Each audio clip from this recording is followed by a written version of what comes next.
Welcome to the Private Equity Exchange 2007, the only summit bridging the gaps between limited partners, private equity funds, corporate executives, and entrepreneurs. The Private Equity Exchange is the only venue where LPs, private equity firms, corporate executives, and entrepreneurs meet, enabling them to move quickly from ideas to deal crafting.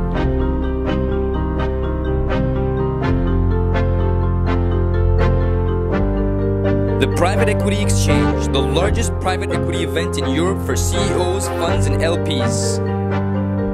LBO for professionals.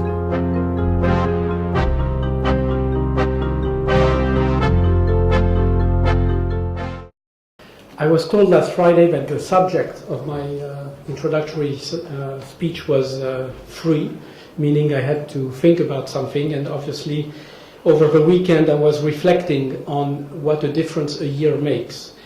At this conference a year ago, I was not here, but I am quite certain that speakers were probably debating about record allocation of LPs to buyout funds, new records in numbers and number of transactions, but also value of transactions in the buyout industry. The last new name on record for having closed the largest ever buyout transaction, obviously record levels of debt multiples, and of acquisition multiples. Well, this has obviously ended, and in thinking about what subjects I wanted to cover today, clearly the subject of what's next was not a primary topic, simply because I feel that there will be many roundtables today that will address that issue. In fact, I decided to focus on two things that center around those two major events that happened, I believe, in the last 18 months. The first one is obviously the credit crisis, and the second one, which is very little talked about in France, is the incredible furor, the very heated debate that took place in the UK and in the US about the private equity industry. A debate which, oddly enough, in a country like France, did not reach our shores, or at least certainly not with the same aggressiveness or the same vigor. So I thought I would structure this little introduction in two parts. First of all, I'd like to update you maybe on basic data about the French private equity industry, and especially the buyout market, but also to try to explain why this debate did not reach us, because I believe there are lessons to be learned in that respect. And finally, I will probably give you some reasons why I believe there are plenty of reasons to be optimistic in the longer term for our industry, and especially in France. So I will start with a little, what I would call a State of the Union speech on the buyout industry in this country. Since there are many foreign participants today, I think it's always good to remind them what we stand for and where we are today. I'd like to start by saying that there are today roughly 1,500 companies that are under buyouts in France. These 1,500 companies employ roughly 800,000 people, which represents 5% of the total employment of the private sector in the French economy. Another 5% is in another 3,500 companies that that have as shareholders venture capital or growth funds. I am focusing here only on buyouts. This is obviously the result of France being the second largest market in Europe for buyouts, but also the largest in continental Europe. If we look at amounts invested over the last 3 years, 2004-2006, it is more than 18 billion euros that were invested in equity in buyout transactions in France. On an annual basis, this represents roughly 350 to 400 companies that are subject to a buyout. And of these, and I think this is a very important message, in 2006, only 12 were deals in which total equity requirement exceeded 100 million euros, what I would call large transactions. So the message is that, first of all, the market is very well developed. The second is that this is a market which is essentially driven by small and medium-sized transactions, as opposed to the UK or the US, where it has been very much driven by extremely large deals. In fact, 70% of the companies under buyouts today in France have revenues of less than 50 million euros, and more than 75% have less than 500 employees. So this market, so these are past data, and to say the least, the first half of 2007 has been incredibly active and buoyant. For those of you who don't know the numbers, just three numbers to remind you what I mean by that. Private equity investments as a whole in France, including venture and growth capital, was up 56% compared to the same 6 months period a year before, to 6.4 billion. I don't know many industries that grow at 56% per year. In number of companies, the number was up 25%. Again, a very significant development. The primary driver of this growth was buyouts, which grew 67% in value and 43% in number of companies. And the number of very large transactions during that period went up from 4 to 16. So as you can see, certainly that number from 4 to 16 has been driving the value of the transaction going up, but certainly not the number of transactions. So again, a market in 2007 that continued to be very much driven by small and medium-sized transactions. Obviously, all this ended in the summer. What ended is, in fact, the very large transactions. So I believe it is a fair assumption to make that 2007 will be a record year again compared to 2006, simply because the growth that was already embarked, if I can call it that way, at the end of the first half, and the deals that were announced in the first half and closed in the second half, including a few large transactions, make it absolutely certain that the 10 billion mark, which was invested in private equity last year, will very likely be beaten when we have the final numbers for 2007.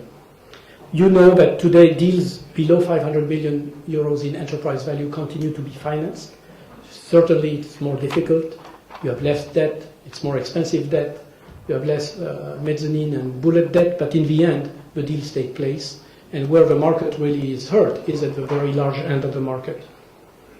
Nevertheless, I would like to point out that if the credit situation does not improve for large transactions, it is obvious that 2008 will show a slowdown in our industry. That being said, I'd like to move to the second topic, which is this issue of, I would say, the incredible media attention and political attention that took place in the UK and the US. As you know, that debate centered about two issues.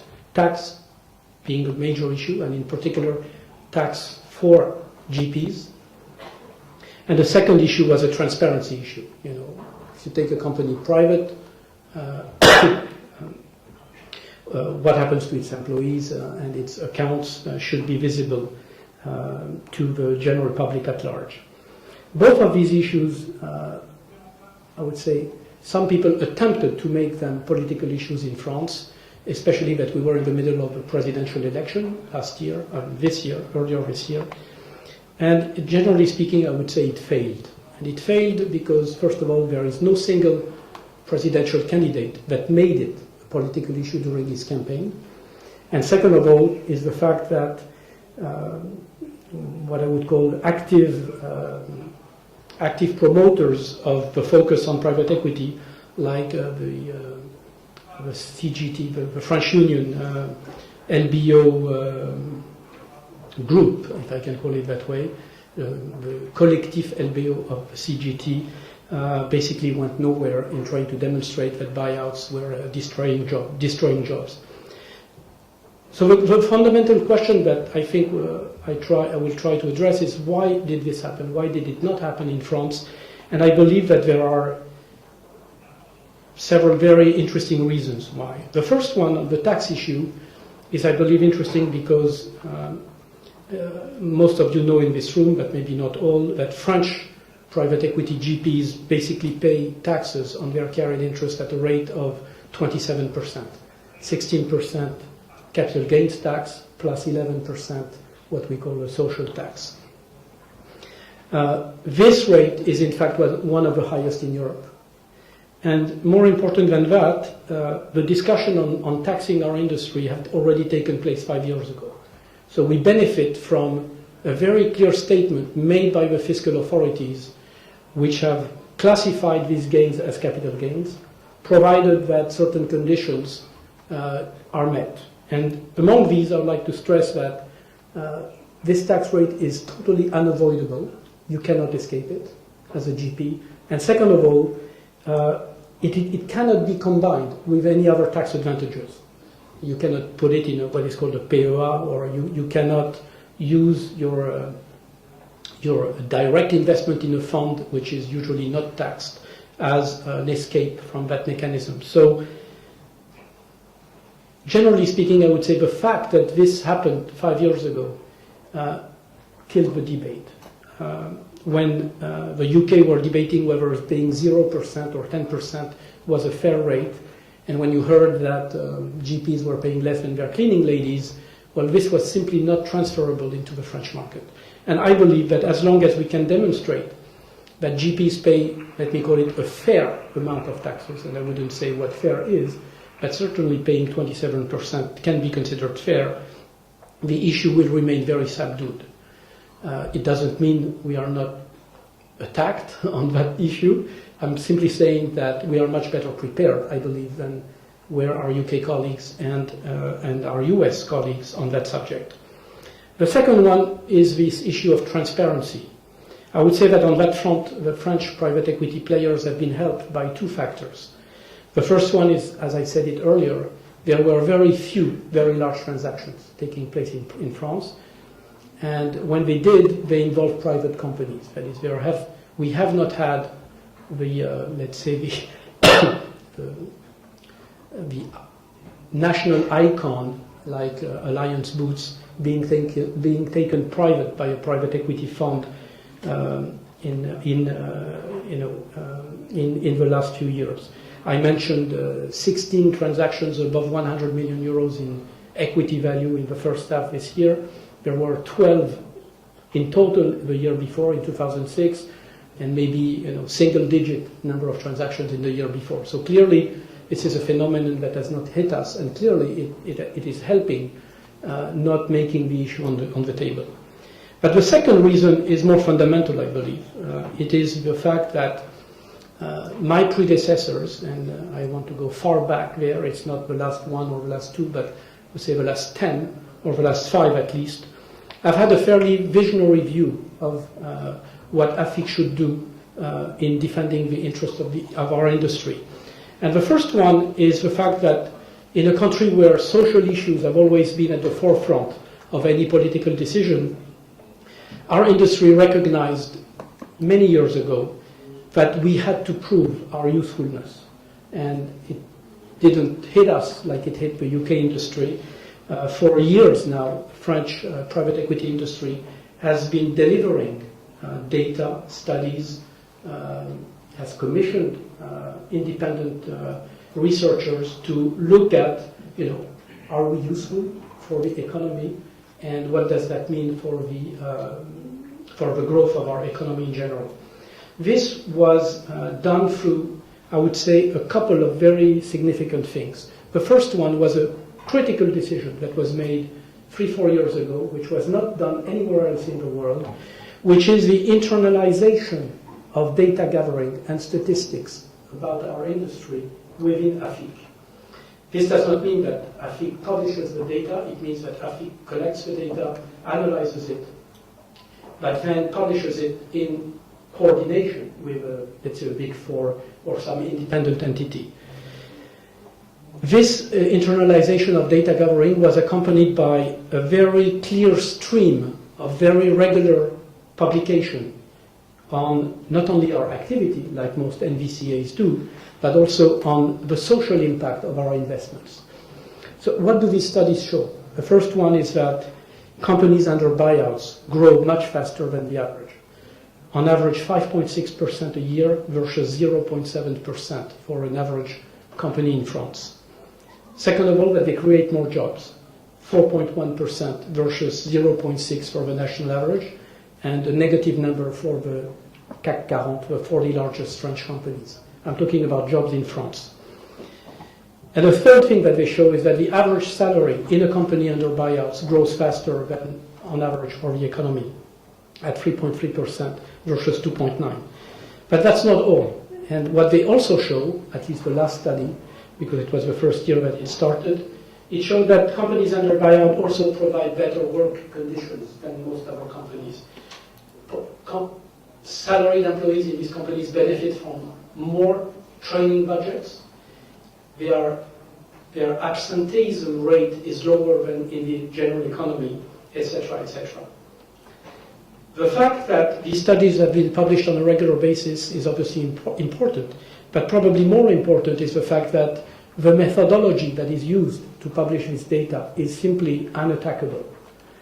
The sample of companies that is used represents roughly 25% of all buyout companies that have been under a buyout for more than 2 years. Usually we don't look at the data for a company that just became a buyout because the impact of a fund cannot be seen immediately. So my point here is simply to say that it is really the vision and the work that was done in the years before that has prevented this debate to take place. The consequences of that are very simple. The consequence is that the organization that I have the pleasure in chairing this year is perceived today as one of the most active, most constructive professional organizations in France by all sorts of entities, whether they are government bodies, and when I say government bodies, I mean cabinet office of our Minister of the Economy, the cabinet of our President, Nicolas Sarkozy, the cabinet of François Fillon, the Prime Minister, and many others, the National Assembly, the Senate, the AMF, our regulating body, Euronext, the stock market. All these organizations basically ask us data about our industry. We are now perceived, I believe, as the place to be where if you're looking for data on SMEs or on the private equity industry, this is where you should look for it. And I think this is also the result of the fact that, contrary to other NVCAs, in certain cases, we have maintained a very strong sense of unity within the private equity industry. Today there are more than 260 management companies that are members of AFIC, and this includes venture funds, growth funds, small buyout funds, mega funds like the KKRs of the world, representing today, which allows us to be representative of more than 95% of our industry. When we publish activity data, our coverage is of more than 95% of our industry, and that makes the data simply unassailable. Does this mean everything is well? The answer is no. We are still constantly, having to defend ourselves, but I think we are, I would say, equipped to at least answer to all these criticisms that continue to be around. What I didn't say is that in spite of all this, the image of our industry remains, I would say, so-so, to be optimistic. With that in mind, I would say that in spite of the fact that we are in the middle of a credit crisis and I would say declining stock markets and whatever impact that has on our portfolio companies, I continue to be quite optimistic about the future of our industry for several reasons. The first one is that we have seen over the past few years develop in France what I would call a rebirth of the entrepreneurial spirit. This can be acknowledged by at least two things. The first one is absolute record numbers of company creations in France, and the second one is record activity levels not seen since 2000 in our VC and growth capital sectors of the private equity industry. Obviously, this is very important for the buyout industry, because to buy out a company, somebody needs to create it one day and grow it to the next level. And the last thing that makes me extremely comfortable is the fact that one number I did not mention but I will, is the fact that buyouts continue to show outstanding performance against any other asset class, while private equity at large in France is showing 14% net returns for the past 10 years. Buyouts performance is in excess of 20% net returns to LPs. And I'm not going to explain why I believe this is sustainable or not sustainable, but clearly what matters is the relative performance against the stock market and public equities. And in that respect, I am absolutely convinced that the private equity industry, because of its governance, because of the way it manages companies, will continue to deliver superior performance. So this is my speech. Thank you.